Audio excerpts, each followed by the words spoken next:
di video ini aku akan bahas tentang tips memilih kampus yang tepat. Yang pertama adalah, apakah di kampus tersebut punya jurusan atau mungkin prodi yang kamu butuhkan? Lihat dulu ada nggak sih prodinya. Oke, yang kedua adalah kampus tersebut terakreditasi apa? Kenapa sih akreditasi kampus itu penting? Ini sangat menentukan saat kamu nanti lulus. Dan mungkin kamu mau lanjut kuliah. Nah, kalau kamu lanjut kuliah, ngambil kampus yang akreditasi A itu sangat penting. Kenapa? Jadi dulu waktu saya lulus S1, terus saya mau lanjut S2. Waktu itu saya S2-nya mau daftar beasiswa unggulan Kemendikbud. Nah, salah satunya di situ diminta akreditasi kampus, akreditasi fakultas, sama akreditasi jurusan atau prodi gitu. Nah, kalau misalnya akreditasi kampusnya itu B, berarti minimal kita itu nilainya IPK-nya itu di atas 3. Kalau misalnya kampusnya itu atau akreditasi C, minimal IPK kita di atas 3,5. Tapi kalau misalnya kampusnya akreditasi A, kita itu IPK di atas 2,75 aja nggak apa-apa. Menurutku, wow, ternyata sangat menentukan loh akreditasi dari kampus itu.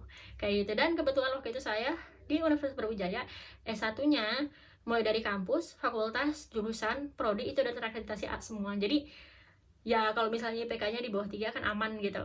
Nah, itu yang penting saat memilih kampus. Cuma kalau misalnya seandainya nih teman-teman masuk ke kampus, akreditasinya belum A nih, gak usah khawatir sebenarnya, karena akreditasi ini dilakukan secara rutin dan berkala ya.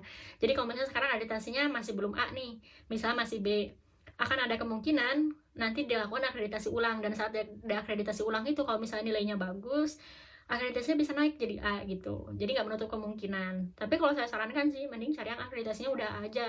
Karena untuk mempertahankan itu lebih mudah dibandingkan kita berusaha naikkan dari akreditasi C ke B terus ke A kayak gitu. Itu untuk akreditasi. Dan yang ketiga adalah lokasi kampusnya tersebut di mana ya. Jadi kalau misalnya teman-teman mau ngambil kampus di Jawa atau luar Jawa atau di pulau lain, teman-teman pertimbangin boleh nggak, yang pertama sama orang tua nih ya. Biasanya kadang-kadang nih ada orang tua yang nggak ngebolehin kalau misalnya kuliahnya terlalu jauh. Ada juga yang nggak ngebolehin misalnya daerahnya nggak suka kayak gitu. Dulu kalau saya waktu S1, saya tuh kan di Sukabumi, terus udah itu SMA di Bogor. Saya tuh mau ngambil kuliah di UI dan ITB itu sebenarnya dari awal orang tua nggak ngebolehin, khususnya dari ibu nggak ngebolehin. Kenapa? Karena waktu itu dibilang kalau Jakarta sama Jakarta sama Bandung itu kehidupannya itu udah bebas banget. Dan waktu itu ibu saya khawatir banget, anak cewek jangan tinggal di Bandung sama Jakarta, nanti terbawa dengan pergaulan yang sangat bebas itu.